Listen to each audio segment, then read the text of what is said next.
La crise énergétique commence à détruire nos entreprises. Après les grandes entreprises de verre comme Duralex, ce sont maintenant les conserveries qui sont en train de fermer. Garbit et William Sorin, qui font partie du même groupe, viennent d'annoncer qu'ils fermaient la moitié de leurs usines et 80% de leur production. 800 des 1200 salariés du groupe vont se voir appliquer un accord d'activité partielle longue durée. Bref, du chômage partiel.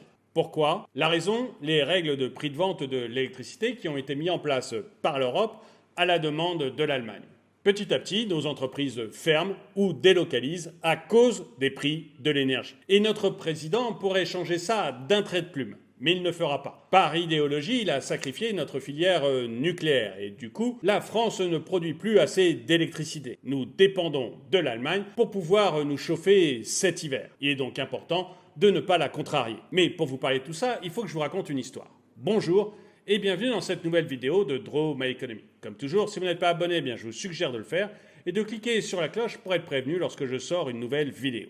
Firmin est au bord de la déprime. Il vient d'écrire sa dernière recette de pâtes au dos d'une boîte. Firmin Industriel, je vous en ai déjà parlé, c'est le patron de cette conserverie qui fait une sauce tomate légèrement noirâtre et stérilisée avec de la vapeur, la dark vapor.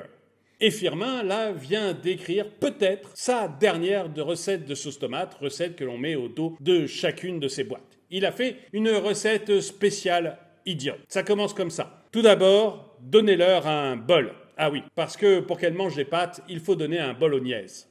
Quoi qu'il en soit, Firmin finit de lire sa recette et puis il se lève et va voir l'ensemble des salariés. Il doit leur annoncer une terrible nouvelle. Il va devoir fermer l'entreprise. Enfin, pas totalement fermer. Il va fermer la moitié de l'usine et 80% de la production. Et presque 7 salariés sur 10 vont se retrouver au chômage partiel qu'il vient de négocier avec le syndicaliste Jean. J'en ai marre. Et ça, c'est ce qui arrive actuellement à toutes les conserveries. William Sorin, Garbit, Zapetti, qui appartiennent au même groupe, ont fait exactement la même chose. Fermeture de la moitié des usines et de 80% de la production et mise au chômage partiel de 8 salariés sur 12.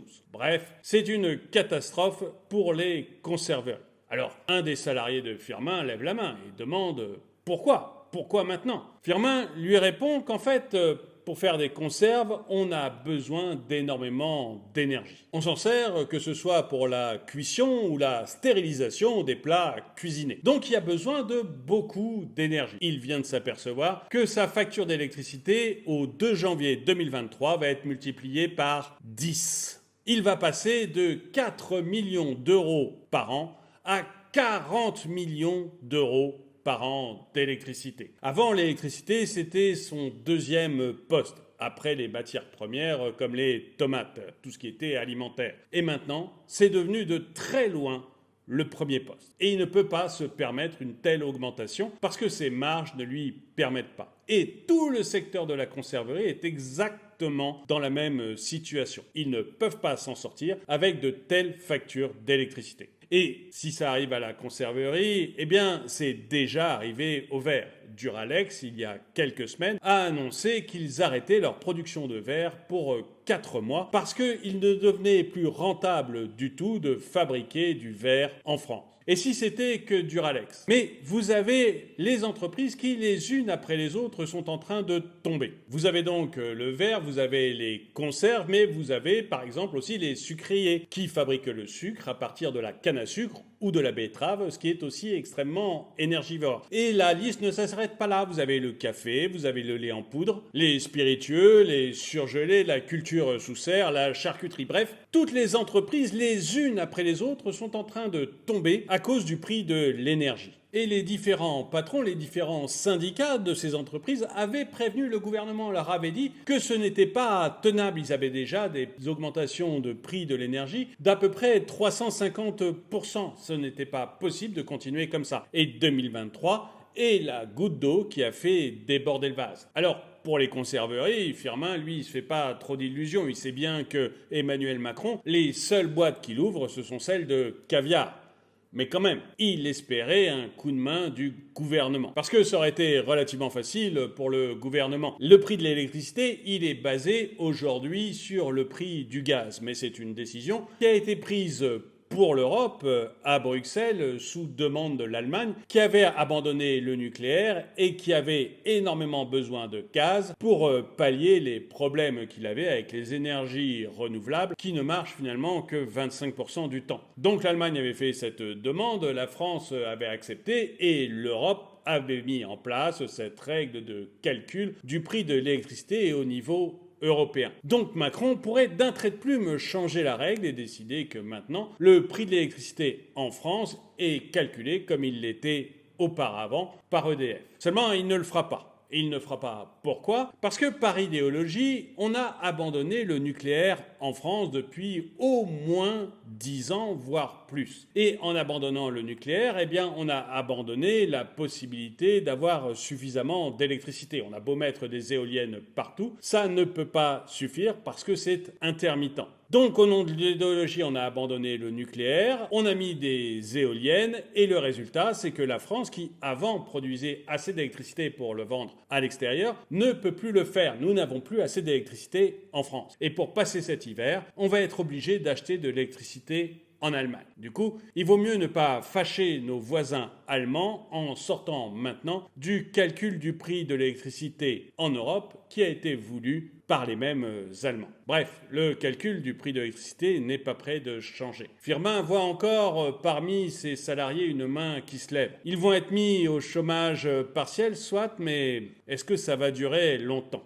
Firmin lui répond oui, ça va durer longtemps, jusqu'à ce que les prix de l'énergie baissent. Et pour ceux de ces salariés qui aimeraient trouver un boulot ailleurs, eh bien ça va être assez compliqué, parce qu'en fait, tout l'alimentaire va être impacté. 71% des entreprises de l'alimentaire sont fortement dépendantes des prix de l'énergie. Et ça veut dire que beaucoup d'entre elles vont préférer cesser leur activité plutôt que de continuer à perte. Ce qui va se passer alors, c'est que vous n'aurez dans les rayons que les entreprises qui soit faisaient déjà de très grosses marges et peuvent absorber ces augmentations des prix de l'énergie, soit vont réussir à augmenter leurs prix en conséquence parce qu'elles peuvent vous vendre leurs produits plus chers. Toutes les autres vont arrêter leur production et c'est ce qui risque de faire que les prix de l'alimentaire vont exploser début 2023. Et Firmin va plus loin dans ses explications. Lui, jusqu'ici, il achetait des tomates pour ses conserves. Et là, il va arrêter d'acheter des tomates. Donc ses fournisseurs vont avoir de grosses difficultés. Et c'est la même chose pour toutes les conserveries ou toutes les entreprises qui transforment des matières premières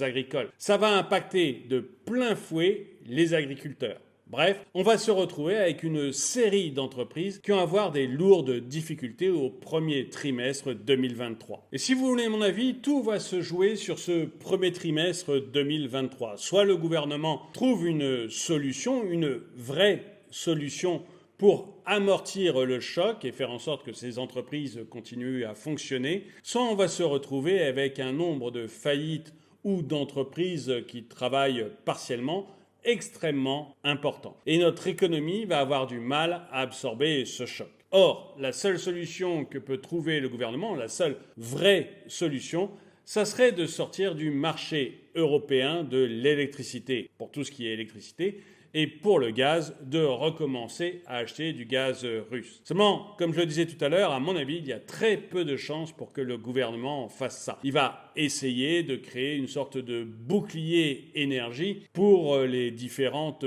entreprises ou des aides financières pour les aider. Mais ça ne fait que gonfler la dette et le gouvernement se retrouvera alors face à un réel problème avec sa dette. Et j'aimerais bien savoir ce que vous en pensez. Est-ce que vous pensez, comme moi, qu'il faut en finir avec cette Europe de l'énergie et revenir à un prix tel qu'il était calculé avant par EDF ? Est-ce que vous êtes d'accord avec moi pour dire qu'il faut arrêter ce blocus vis-à-vis de la Russie sur le gaz parce qu'on en a absolument besoin? Ou est-ce que vous pensez que non, que le gouvernement va trouver une solution et que les aides qu'il pourrait donner peuvent suffire à passer ce cap extrêmement difficile? Dites-le moi dans les commentaires. Et le dicton du jour.